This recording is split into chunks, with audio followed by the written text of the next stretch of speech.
Welcome to Color Theory. I'm so glad you're here in attendance. If you're watching this on video, try to make it into the meetings. It's really better to be here live than it is to watch a recording. I'm one of the course directors, Peter Olson, and the other course director is Sabrina Wood. Say hi, Sabrina. Sorry, I muted myself because I was typing. Hello. Yeah. So between the two of us, our mission is to instruct you in color theory so that you're able to progress in the program successfully and become an incredibly talented, successful designer moving forward. One of the best ways to get a hold of us, well, email, obviously, right?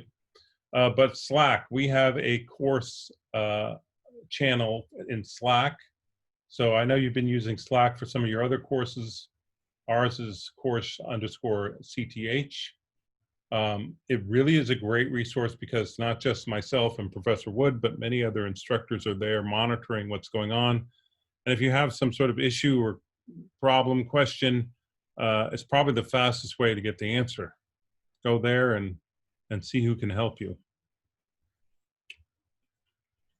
All right, so what are we going to learn this month? You're going to learn about the science of color theory, because there is some science. You're going to learn about its cultural and psychological applications a little bit. Color management. We're going to learn about Pantone. Color in the marketplace. We have a real world kind of assignment. And image processing and a little bit of print technology. You're going to use these three programs throughout the month: Photoshop, Illustrator, and Adobe InDesign. And I know some of you may be unfamiliar with InDesign. So you're really using it as a presentation template only. We're providing you with pre-made templates that you're going to just add your work to. You need to understand a few fundamentals about InDesign, but you don't have to be an expert at it. But certainly if you feel really uncomfortable with InDesign, you should reach out for help right away, and later on I'll show you some resources to help you. The way this course works, every week has a similar sort of rhythm to it. We'll always have our live session on Monday. On Thursday, you'll see a discussion for the week, and you will post your work in progress to that discussion by Thursday of every week. On Friday, you'll provide some peer feedback through the same discussion. And then by Sunday, you're going to finish whatever the project is for the week. So this week, we're also reviewing the principles of color, which is part of this lecture. And that's a reading assignment. You're going to provide some work in progress on your grayscale portrait, which I'll go over shortly. Provide some peer feedback. And then you're going to create a t-shirt mock-up. I'm going to go through this whole project. There's also a test on color fundamentals, which you're going to complete by Sunday. And on Sunday, you're going to complete a Spark presentation. So never fear, we're going to go through all this stuff and tell you what you need to do. But just keep in mind that every week, as we look at it, has a Thursday deadline for work in progress. And that's going to be in the discussion for that week. Any questions about the schedule right now?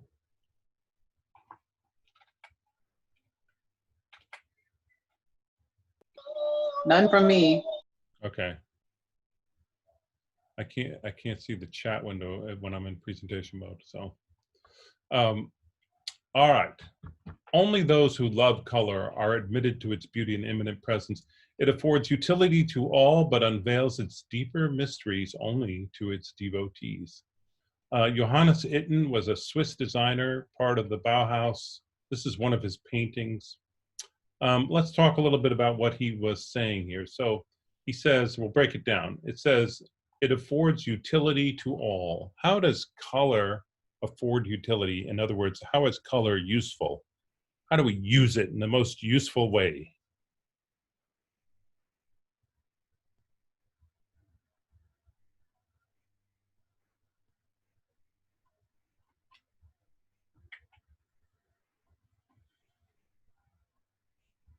I'm not getting any chats here. Hold on. Peter, I can read the chats. Okay. Nobody has responded to your question yet. All right. So when, how about this? When you get to a traffic light and the color is red, what do you do?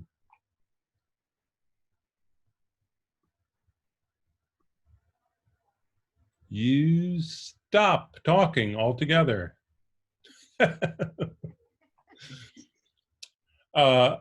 Everyone has an experience with color from the time you're in kindergarten, right? We play with finger paints, we mix some yellow and blue together and make green. It's kind of amazing. And then everyone uses color in some way. We use it to signify different things like stoplights and things like that. We also use it to, color code things, to organize them. If you see a can of soda and it is green, what flavor is that? Yeah, Shakikwa. Yeah, Mountain Dew. Yeah. That's Sprite. Yeah. So probably like lemon lime, right? Mountain Dew is a citrus based on grapefruit, actually. I worked on a competitor of Mountain Dew once. Sprite, yeah. So we use it for all kinds of things, but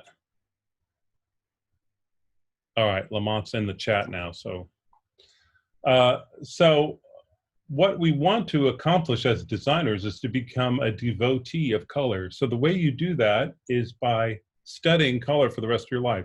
So this course will only really be a month of your life, and hopefully we're going to open your eyes and set you on a course of doing your own self-discovery about color, how it's used, how it makes you feel, how it makes others feel, and that's really our mission. So to set you on the course.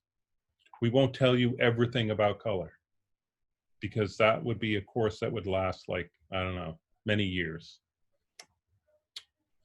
All right. So how we talk about color is really important. We're going to talk about color and use words to describe it. So that's a key part of being a designer, being able to talk about it.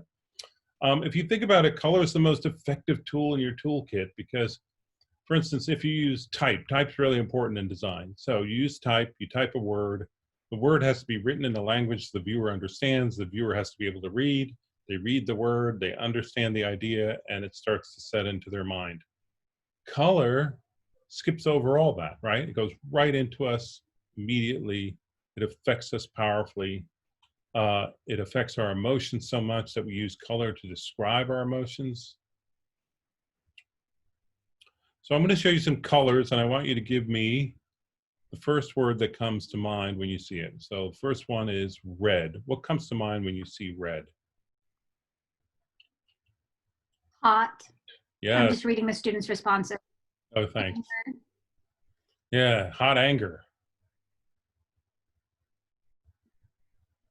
But with an LOL, so Lamont's like not really angry.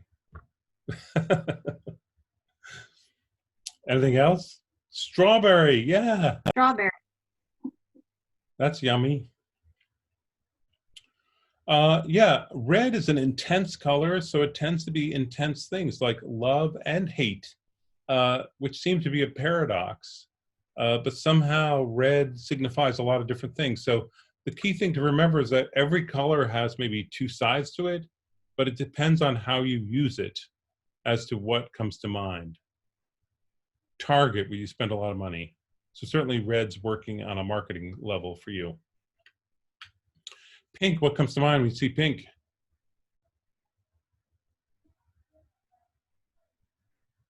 Love. Yeah, I love that.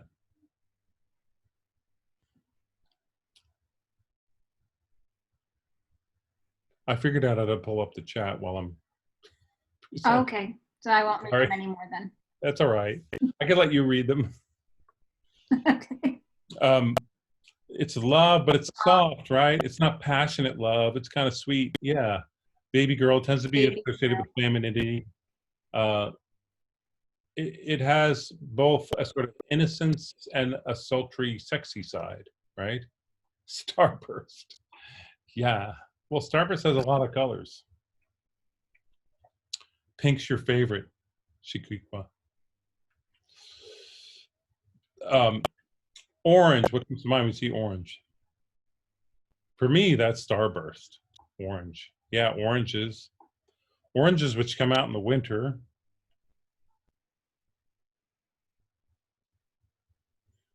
Autumn.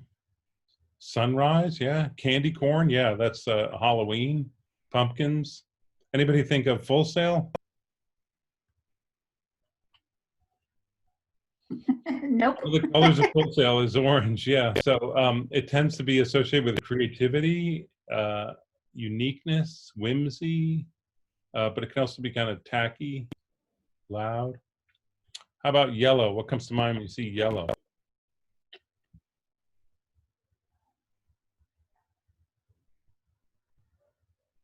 The banana, the sun. Yeah, those are happy thoughts, right? Sunflowers, yeah, it's like flowers, it's happy. Summer, rolling around in a field of flowers. SpongeBob, of course. But also maybe warning, scary. If you see a snake, it has yellow stripes. It's not a good thing, right? So again, there's paradox in every color. How it's used is really what makes a difference. So yellow can be very happy and friendly, but it can also be a little toxic. How about blue? What comes to mind when you see blue?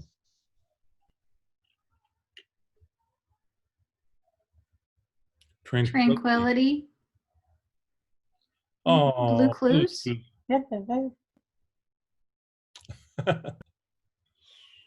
Yeah, jeans. Blue jeans. A Sad. little sad, gloomy. It can be very quiet, calming. People think of it as tranquility and meditative, but it can also be kind of corporate, very conservative, blue suits, new agey, but also corporate. So there's another paradox for you. How about green?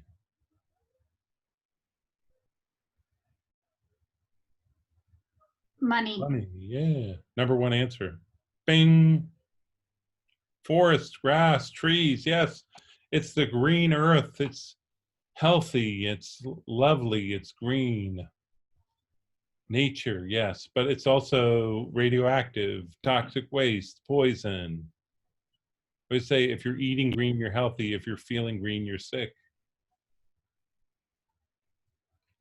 And there's green and yellow working together. So every color has this sort of mix, this sort of paradox, and how you use it determines how people will interpret it. Color's also about our eyes, and you need to know a little bit about how your eyes work. Obviously, this is a cross-section of the eyeball. The light comes through the front of the eye, through the lens. It flips the image upside down. And the back of the eye, where the fovea is where we sense color. And we have three kinds of nerves that sense all the color we see. There's cones and rods. The rods help you see in the dark and light. And the cones sense color, red, green, and blue cones, each one sort of doing its part to construct the colors that we see in the world.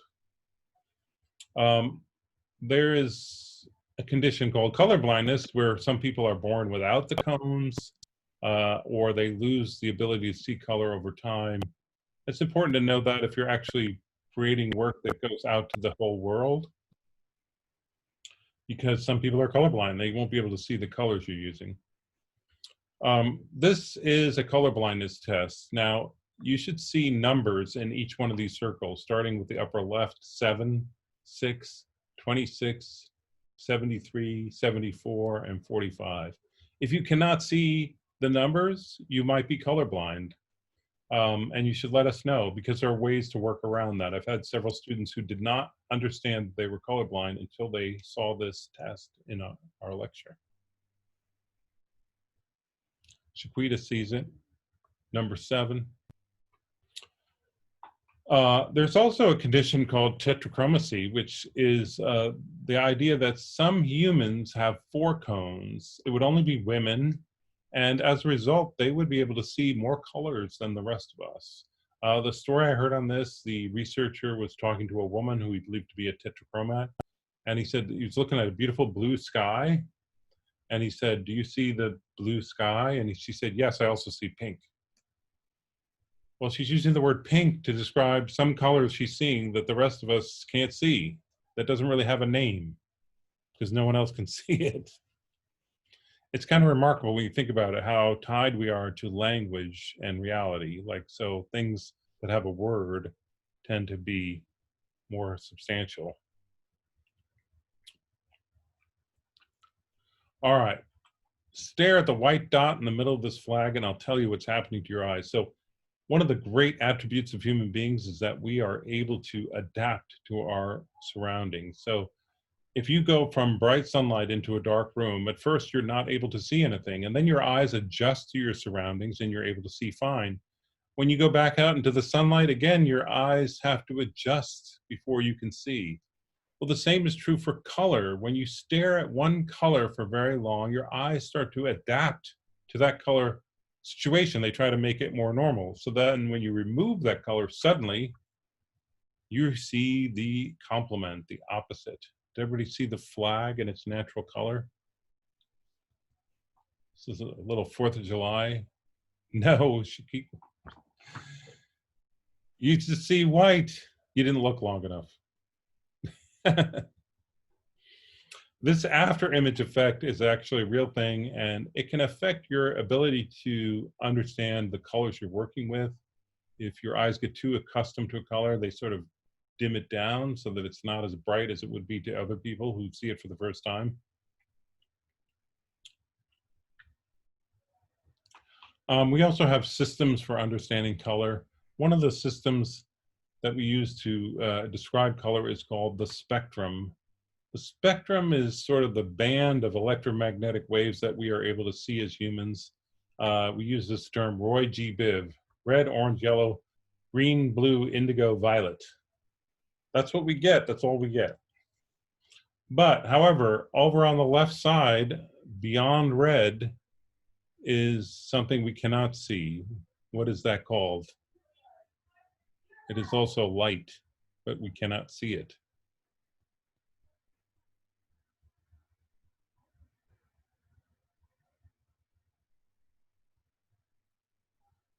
Some people have special, you can get special glasses that allow you to see this, like they use this in the military a lot. It's very hot. No one's getting it. Infrared, yes. Shakita, you got it. 50 points for Hufflepuff. Yeah, infrared, you can't see it, but you can feel it. When you go out in the sun and you feel the warmth of the sun on your skin, that's infrared light hitting you. Over on the right side, we have light that we also cannot see, just beyond the violet end. What is that?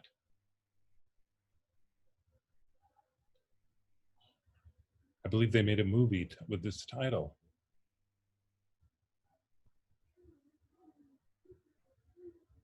Ultraviolet, Lamont, right. Yes, ultraviolet. Ultraviolet, you can't see, but if you use a black light, you can sort of brings part of ultraviolet into our range.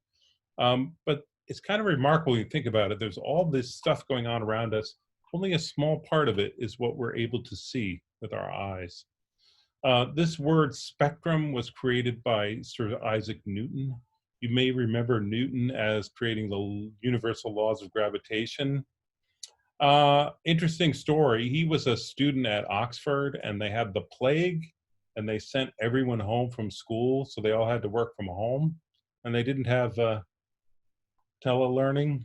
So he just came up with the laws of physics on his own while he was at home. Kind of an amazing guy, like when he was 20 years old. He also did experiments with light. He put a prism in his window shade and he speculated that the white light was being broken into its component parts, which he observed, and he called it the spectrum, came up with that word.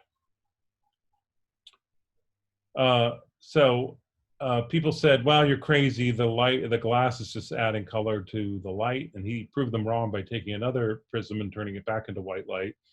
Indeed, he was correct. The photons, which are both waves and particles, slow down at different rates when they hit the glass, and it breaks it into the different bands that you see. Louis Prang was another theorist about color. He created the Christmas card, came up with the red, yellow, and blue primaries. Ostwald was another color scientist. He created this as his color wheel you see here. The Bauhaus was really important for color because they used a lot of primary colors, red, blue, and yellow. This is a painting by Piet Mondrian. And one of the members of the Bauhaus was our friend Johannes Itten, who gave us a quote from the beginning of a lecture. He made a book called Elements of Color. One of his students was Joseph Albers, who had this idea that color is relative. In other words, color is influenced by the colors surrounding it. It looks different based on what's around it. For instance, if you see these two color blues, each has a different surround, but in reality, they're the same color. So they can look very different based on the surrounding. We also have numbers, lots of numbers to describe colors. This is an excerpt from the YMCA graphic standards. By the time you're done with this course, you'll understand all these numbers. In fact, you're going to create a color palette just like this for your own project in the future. All right, now we shift to the left brain of color. So that means we're organizing and understanding and quantifying. The color wheel is a very useful tool, a tool to understand color relationships, and you're going to use that in your first big project. So let's go through the color wheel. So starting off with the primaries. What makes a primary a primary?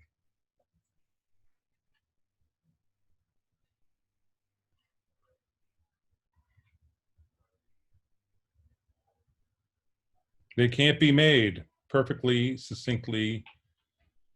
Shaquita, that is exactly right. Yes, they can't be made. But if you mix two primaries together, yes, Lamont, you get a secondary.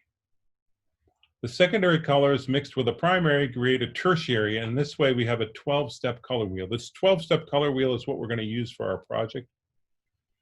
And it has certain sort of color relationships built into it. If you looked at it like a family tree, you know, there's the grandparents are the primaries, the secondaries are the parents, and all the grandkids are the tertiaries. But they're all made from other colors. Oops. I've been having this thing with Keynote lately. It decides to quit spontaneously. Did you get your computer back, or is it still the loaner? No, this is the new one. And I had this issue this morning with lecture. Okay. I don't know. All right. So these are important terms, basic terms about color: hue, saturation, brightness, and value. So you need to understand what these are. You probably went over these earlier, but we're just going to confirm that you understand what they are. So starting with hue, if you have your color picker up in any of the apps, Adobe apps, you'll see this control panel with all these little buttons. You're going to understand what all these mean. Hue, saturation, brightness are the first ones, HSB, and kind of universal great tools for finding colors. Hue, when we talk about hue, that's where you are on the color wheel. So with the hue selector picked, this bar becomes a color wheel. And if you look at it, it's just stretched out into a bar, but it's the same on the top and the bottom. If it was bent into a circle, it would match up. Hue is described as a degree, and that's because it's the degrees of a compass. If you think about a circle, So 0 is the top, 180 is the bottom. 0, as we see here, is red. What would 360 be?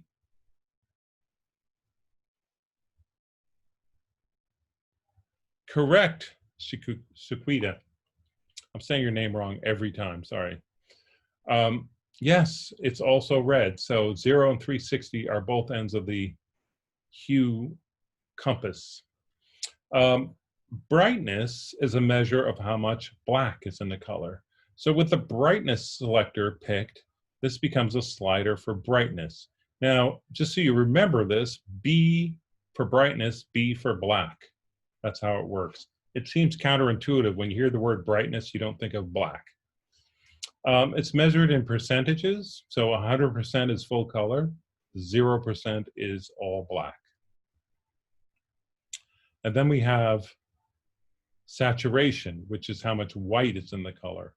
So again, 100% saturation is pure color, 0% is pure white. So between these three indicators, you can pretty much find all the colors you can find. There's also value. We talk about value in terms of light and dark. Two colors can be different hues and have the same value. So that helps us make contrast. Like if we have colors that have different values, they have better contrast. All right, so let's see. We're going to talk about Pantone a little bit. Let's see if this will work. All right, so Pantone matching system is an incredibly ubiquitous, used everywhere color matching system. They're a for-profit company. They print up these books that cost like $500 a piece, but they're really useful. Like if I'm printing something, I can tell the printer I want a 186 red. He can open a Pantone book and look for that red and know exactly what color I'm talking about. So we're going to use Pantone as part of our projects this month for our hero portrait. I'm going to show you a video now of Pantone. It worked great this morning, but if there's any issues, let me know in the chat window. So. We sit in a really unique vantage point. We're touching so many different industries, whether it's graphic design, fashion, interiors, cosmetics, industrial design. We're able to really look at that broad array of color trends and preferences and bring them into the new systems that we launch here. The first time I heard of Pantone was when I was designing for print, and I discovered how I needed these little paper chips to do anything. Pantone gives color form. It gives shape, system, organization to color, and we all need color for everything. Color is infinite. You can always split the difference between two colors. In the development of the Pantone Plus series, our color engineers picked out points within color space for us to create a new color. We inputted that point into the formulation system and developed a specific recipe. Once we have this ink recipe, our ink technicians turn it into an ink, turn it into a print, and from that point on, the birth of a new color exists. Sometimes we're looking at color ranges that exist, and we're just getting a little more complex. Other times we're adding brand new color categories like the neons, the pastels, and the new colored metallics. If you're going into production, the word from the printer or the supplier is, give me a Pantone. What Pantone is it? I'll match it. I mean, the things that I've learned throughout my career in working with major brands is that color accuracy is really important. Consistency is a measure of a brand, and if it's the same every time, you win. If it's slightly different each time, it's awful. This is the Pantone press room. 2 printing presses that drive the manufacture of all Pantone publications. This press is the manufacturing key to Pantone. This press allows us to print 28 colors in one impression through the press. There is no other printing press in the world that can do this. We have a very unique place in the ecosystem that is color design. So as we were looking at new product development, we were listening to our customers, and they were telling us, we want more color. We want a new design that's more intuitive. We want digital tools. So Pantone Plus is really the result of that kind of input from designers across platform, across the world.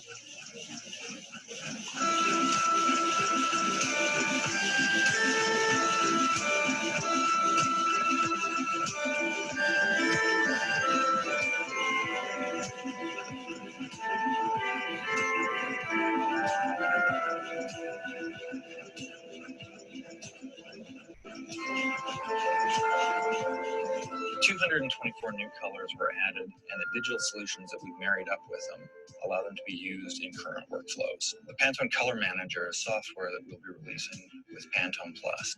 It is a digital representation of all of our fan decks, and it allows a designer or anyone working with Pantone colors to be able to push those digital values into all of their design applications. And over the history of the development of the book, new sections have been added on at the end, which broke the family orientation of the book. The book has been reordered now so that all families of colors are next to each other in a predictable manner. My favorite Pantone color? 032 Red. We use color in design to convey certain feelings, emotions, or meanings. I use Pantone as kind of a universal color language. I actually don't know what I would do if we didn't have the Pantone chips. I guess I would take a client out on the streets and point to the cap and say, is that the yellow you want? I really don't know. I think color is one of the most powerful things in the world. I think the ability for there to be new stories in color, just because there's more, I think is going to be great.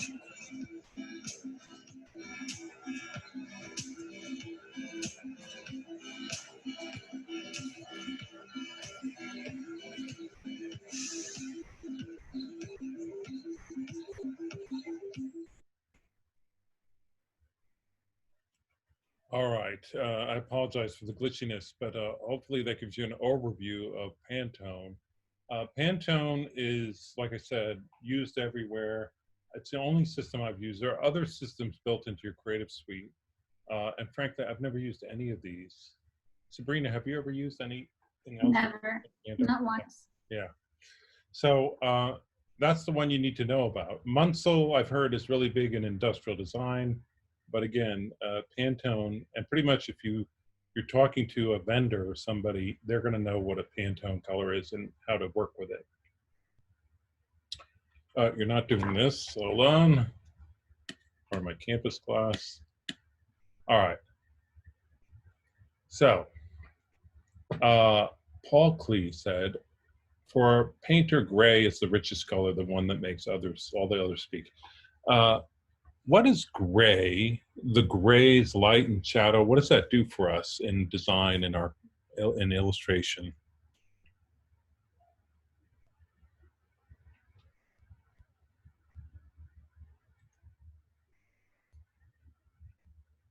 Yeah, Lamont, depth. It creates depth. It creates the illusion of shape and dimension. And throughout art history and in the world of graphic design, people often use grayscale as a way of sort of establishing structure prior to adding color. And that's what we're going to do in this first assignment. So you're going to do a grayscale portrait to start and add color to it. Just like old movies, yeah. This is a drawing by Degas. Now, you know, Degas did these beautiful pastel drawings of the ballet dancers. He loved color. He was a fantastic impressionist. But he also understood the importance of light and shadow and structure. He did many studies like this in pencil of light and shadow. Matisse did also, you know, fantastic use of color, but he also studied black and white and did some work in black and white as well. And then here is Degas' drawing of Matisse, because they were pals, I guess. So for this first assignment, you're going to do a portrait of your hero. We call this hero worship. So The reason I want you to do your hero is this used to be a self-portrait, and you get sick of self-portraits after a while. Your hero is somebody that you admire and that you look up to and that you really genuinely care about. And so that's going to influence your ability to work on this. So for the hero project, the first thing you're going to do is figure out who your hero is. You can do any person, living or dead, but you cannot do a fictional character. So Harry Potter cannot be your hero, but J.K. Rowling can. There are 5 tasks in this project, so it seems big, but you just really go step by step. Once you figure out who your hero is, you want to create a concept of that. You're going to create a grayscale portrait using light gray, dark gray, and black and white, and that is all. You're going to post this grayscale portrait to the discussion, the week 1 discussion by Thursday, and it can be work in progress. Just to be clear, your grade for the discussion is based on participation, not on the quality of the work you submit. So it's supposed to be like a free form for you to experiment, do what you want, and get some feedback so that you can hone it up, make it better, and submit for a better grade. So let's look at some student examples of the grayscale portrait. So here is, this student did H.P. Lovecraft. Now, when you look at this, you can see he didn't just do a floating head. He added additional elements in the background to tell the story. In fact, Lovecraft wrote a lot of fiction, some sort of science-y fiction stuff about sea monsters and things like that. So he added these elements to sort of tell the story of his hero. You can see he's just using a black, a white, a light gray, and a dark gray. No drop shadows, no gradients. Don't do special effects and things like that. Keep it very basic and simple. Here's another student's work, this hero from World War II. He sort of created a V for victory out of these machine guns, and there's a light gray and a dark gray and a black and white.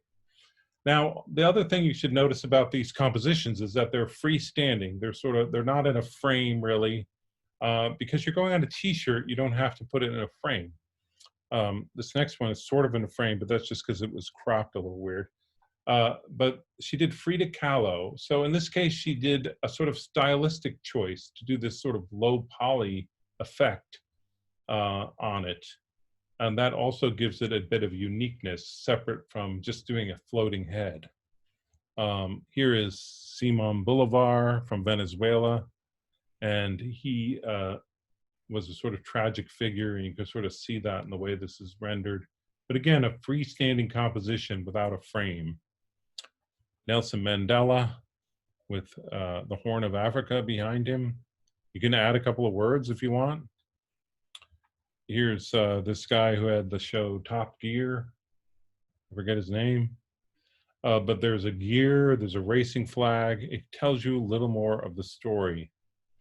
And then here, do you guys know who this is?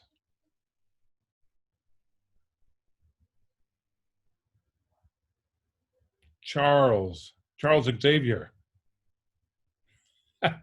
Patrick Stewart, yes. It is Patrick Stewart. And it's pretty good likeness. Now, the one criticism I have of this is there's not much of a concept here. It's really just a floating head. There's some shapes behind him, but there isn't sort of a special stylistic choice or additional elements added to give it a unique sort of concept. So I'm trying to push you guys to be more creative. Don't just give us a floating head. That's not really what the assignment's about. It's about making some sort of statement on your own. Task 2, you're going to take that grayscale artwork and you're going to turn it into these 6 color relationships: monochromatic, complementary, split complementary, double complementary, analogous, and triadic. So let's go through those color relationships. Let's see. Shakita is asking, can it be an activities hobby person the person likes? If it's somebody you like and admire, it can be that person, as long as they're a real person.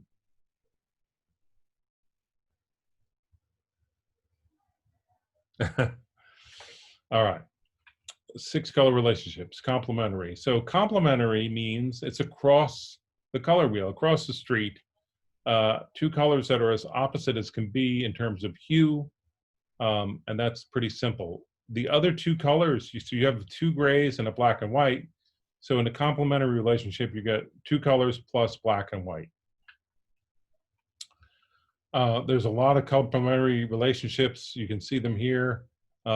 If you notice, you might see your favorite sports team there. That's because sports teams tend to use complementary colors. They create a lot of contrast. Split complementary, it's almost like the letter Y, like you're going across the street, but you go to either side of the complement. So you're creating a team of colors like that. There's a lot of split complementary relationships. It's a lot of fun to work with.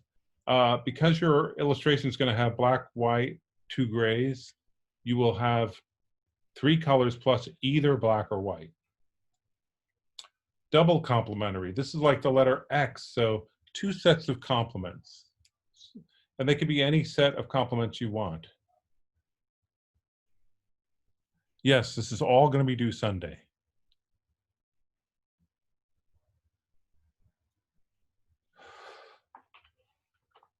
There's a lot of double complementary relationships that we're looking at here.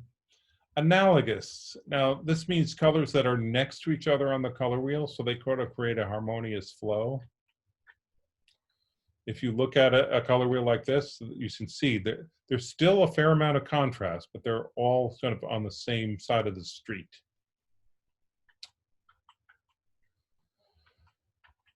And then there's triadic, 3 colors which are high contrast. There's basically 4 flavors of triadic. There's primary triadic, secondary triadic, and 2 tertiaries. And then we have monochromatic, which means taking one color, one hue, and changing the saturation and brightness to create some contrast. So in the case of your illustration, you're going to have 4 colors. So you start with one hue and create different tints and shades. All right, let's quickly look through some examples. So this design, what's the color relationship being used here?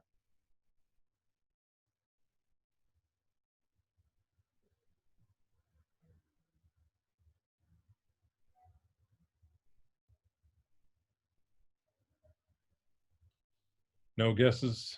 We got 3 colors. Let's go through what the colors are. We've got the top one is actually yellow. Then we have a blue and red. So red, blue, yellow, what's that? It is a triadic, Jimmy. For extra points, what kind of triadic is it? New concepts. It's a primary triadic. It's the primary colors in a triadic. Now, what color stands out on this design? Yes, red. Red pops out because it's full strength. The other colors, the yellow is desaturated. The blue is sort of desaturated a little bit and lightened a little bit. So they created some hierarchy and let the red sort of pop out as a top color. All right, what's the relationship here? 2 colors. We've got yellow and violet. What's that relationship look like? They're directly across the street from each other.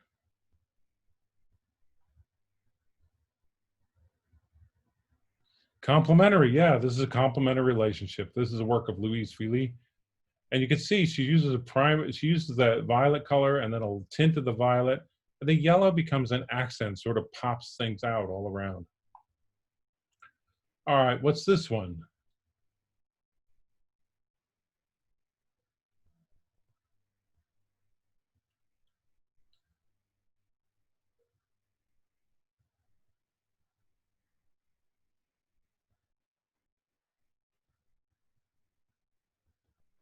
It's again a complementary. Now this complementary is a little different. Instead of just being sort of typical orange blue, it's sort of a blue-green to red-orange, which gives it sort of an alternative feeling a little bit. Do you see that? All right, I'm gonna jump ahead because we're kind of running out of time here. Every color has a sort of warm and cool version of itself. So you can have a warm blue or a cool red. And when you look at colors, you want to think about the temperature overall of the palette and of the individual colors too. So this is another aspect of color that you're thinking about. So here is a painting by Maxfield Parrish, who was a painter, illustrator from the early 20th century. I want you to tell me, first of all, what time of day do you think this is taking place?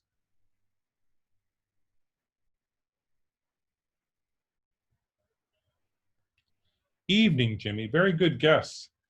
Evening's a good guess because when the sun is low in the sky, as it is in the evening and in the early morning, it travels through more of the Earth's atmosphere, and that blocks part of the blue-green spectrum, so that the light becomes much more warm. Now, if you look at the mountains in the background, you can sort of see there are no whites and no blacks there, right?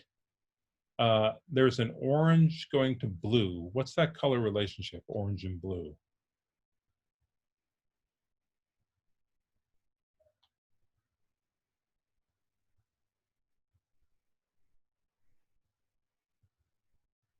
It's also complementary, right? No, it's complementary. They're opposites across the street from each other on the color wheel, orange and blue.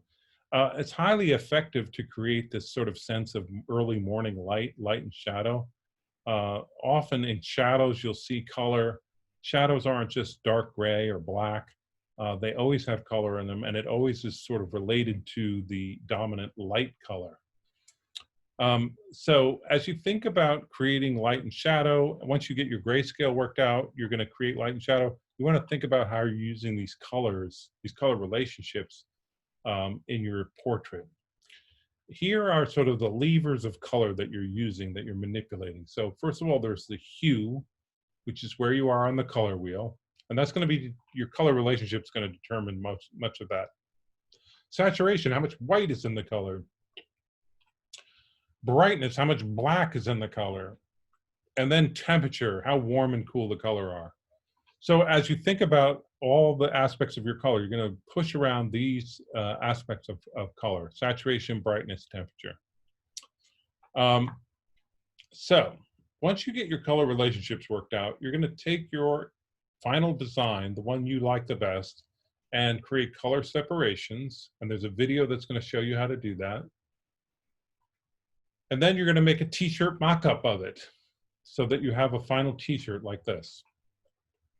The very last task is to create a video presentation of your entire project using Adobe Spark or any video tool that you want to use, and that's going to be due by Sunday. So let's go through an entire project as completed by a student. So this is Amanda. She did Rupi Kaur, who's a poet, author. So here you have the grayscale: light gray, dark gray, black, and white. The composition is freestanding. It doesn't have a frame around it. It's not cropped. It's quite interesting. She's using a great balance of line work and fills. You know, it's not just an outline. There's fills that create some shadow and highlight. So that's her grayscale. That's what you're going to try to submit by Thursday in the discussion. Next, and these are reversed, I apologize. So next is her monochromatic, which is all red on the right side, and her complementary, orange and blue, sort of like a red, orange, and turquoise, and then black and white. So because that color relationship only has two colors in it, complementary, she gets to keep the black and white. In the monochromatic, there's no black and no white, because there are four colors that are all red. Split complementary, so 3 colors plus either black or white. She shows white, that's on the right side. And double complementary, 4 colors, no black, no white. Analogous, these are colors that are next to each other in color wheel, no black, no white. Triadic, 3 colors plus either black or white, and she chose white. And there's her final design, her color separation. She spec'd out Pantone colors, which is part of the video that you'll see. And there's her final t-shirt.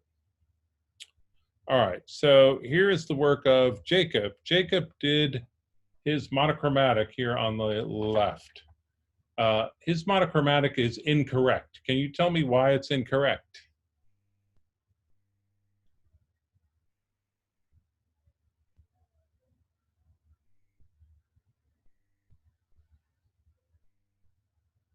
It's incorrect because the background cannot be white. In a monochromatic relationship, all four colors are one color with different tints and shades. The background in this illustration represents the t-shirt color. Black and white is not used, he just used white. Yeah, he used white as the background. So you can't have a white background because your t-shirt color is one of the design elements. If you think about this, even in the color separations, you're really doing like 3 inks on a t-shirt of some color. So the t-shirt could be white, or it could also be a color in the design. In Jacob's case, it should have been red, this light red color in the background. So that's incorrect. All right, let me, in the next few minutes here, go through the assignment on FSO. So as you look at this, you have instructions. First thing you want to do is go here and download this set of files. This is going to be your kickoff. You need these files to do any of the work on the assignment. So make sure you download that. If you're unfamiliar with InDesign, there's a little quick start here that's kind of 30 minutes long in LinkedIn Learning. So you can use that. You're going to create your grayscale. This is a video that shows you how to use the templates that you're downloading.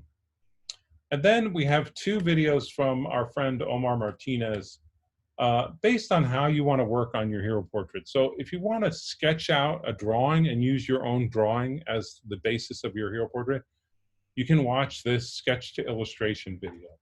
If, on the other hand, you're going to use a photo as reference, you can watch this video working from a photo and use the photo reference. Here's some examples of what to do and what not to do. So these are all, you know, sort of A+ level work. And then here's C level work. And then here is not meeting the assignment, poor work. So read these through carefully so you understand what you're up against, what you're doing. Then you're going to create your color relationships. There's a video here showing you how to do that. There's just several videos. There's also a video on Pantone. You're going to create color separations, and we have a video showing you how to do that. And then your final mock-up, and there's a video showing you how to do that. So there's a video for everything. There's written instructions. And here's a student example of good work in the form of the video. Here's a note. If you don't use InDesign and make a PDF from your presentation template, you will get a 0. So make sure you do that. If you're having issues with InDesign, I created this web page called Troubleshooting InDesign. It looks like this. These are short videos, like 1 to 2 minutes long, that tell you little hitch. If you're running into a little hitch, this will help you. I intend to add content to this as things come up throughout the month. Professor Wood may participate as well. And so that will hopefully answer some questions for you. All right, so we got about 4 minutes left. Does anybody have any questions about the assignment or what we're doing this week?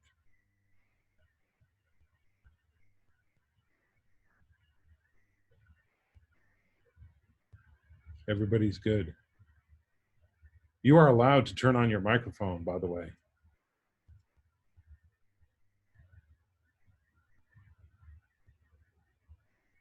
All right. Peter, I thought it might be kind of cool if just for inspiration, I'm just going to throw this link in. I'll give you. Let you. It's the U-Haul graphics. Oh yeah, show your screen. But specifically looking at the classic graphics for the old U-Haul trucks, and these are just some really good examples to inspire the students of like the level of detail, because you don't want to add too little detail, but you also don't want to add too much detail, because again, we're just dealing with 4 colors. So, Go ahead and share your screen. okay.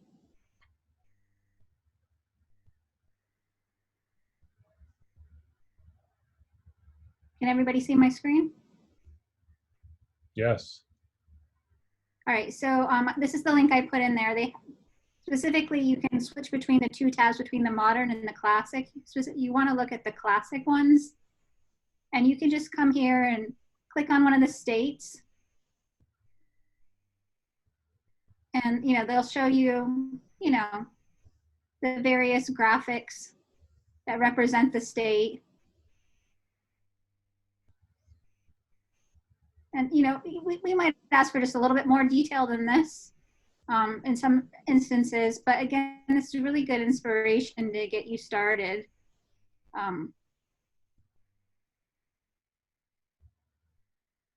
They also had a drop-down menu, but so this is the modern ones. This is too much detail. Yeah. But yeah, if you look more at the classic. Those simple designs, it's great use of shape for light and shadow, good use of color. I mean, it's an unlikely example. It's really cool. Yeah, so yeah, just, I don't know, for some inspiration, might be a good place to come. So. Yeah, some of these could use just a little bit more, in terms of if it was going to be apropos to our project. But, still some great instances of just, the light and the shadow hitting the objects. Yeah, that's great. Makes me think of those old all right, that's all I wanted to share. WPA projects.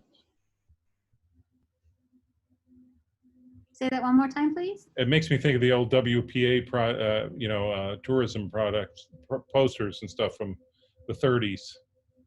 Oh, yes. I was gonna, I don't know if it's still up. If I can scroll back. I don't think so. But I posted a link last month on some tips for t-shirt designs too. Maybe I'll try to find that and post that again since it's a new month. But I thought the content in that link was helpful, and just to really reiterate the fact, that we don't want a floating head. Right, no floating heads.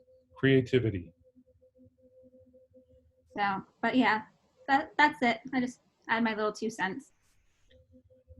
All right, guys, I'm so glad you're able to attend. I look forward to seeing your work. Professor Wood and I will both be on live on Thursday at noon to review your work. I have a question. Yes. Okay, I know I already asked this, but sometimes I need to ask again. That's okay. But say if I was just using like a sister or somebody, Yes. and per se that she like just let's say of course I love her and she's a hero, but what if she's not a hero for skating? It's something that she do is skating. Can I do like her skating or something, or just like in the background have like some skates or something? Not saying I'm going to use that, but that's just an example. Yeah, well, that's exactly how I want you to think of it. It's like, how can I take the portrait and add things to it to make a statement about the person and what they're into? So maybe you have just a silhouette of her skating in the background, or you could add skates or some skating trophies or things like that. So it's up to you how you do the creativity. We want to see the face primarily, but it has to have a sort of like additional creativity to it. Oh, okay, that's great. Because I was like, well, if I was going to use it, like, of course I love her and stuff, but I don't want to just put like hearts or something. I wanted to be more creative with it. That sounds great. Especially like what she liked to do and stuff, because I kind of look up to some of my family members. That's wonderful. Well, thank you. Over time, but I did post the link again, and I've also put it in the chat field if anybody wants to go and look at it. The one about, just some tips on t-shirt design that I think you guys will find helpful as you're starting to think about your composition and, the level of detail and stuff. So. Specifically, this one can be really helpful. Number 6 on colors, walk you through some of those tips. So that's it. All I'm right, sorry, so guys. you said you put this where? I don't see a link. I just posted it on the Slack channel, and I Oh. also, I'm sorry, I posted it privately. I was talking to another student. I posted it for everyone. Here we go. Oh, okay. Okay, thank you. Yeah, sorry about that. I was wondering. As soon as you can, get over to the Slack channel and join that channel for color theory, because a lot of stuff happens there. All right, guys, that's it. We'll see you all Thursday. Talk to you later.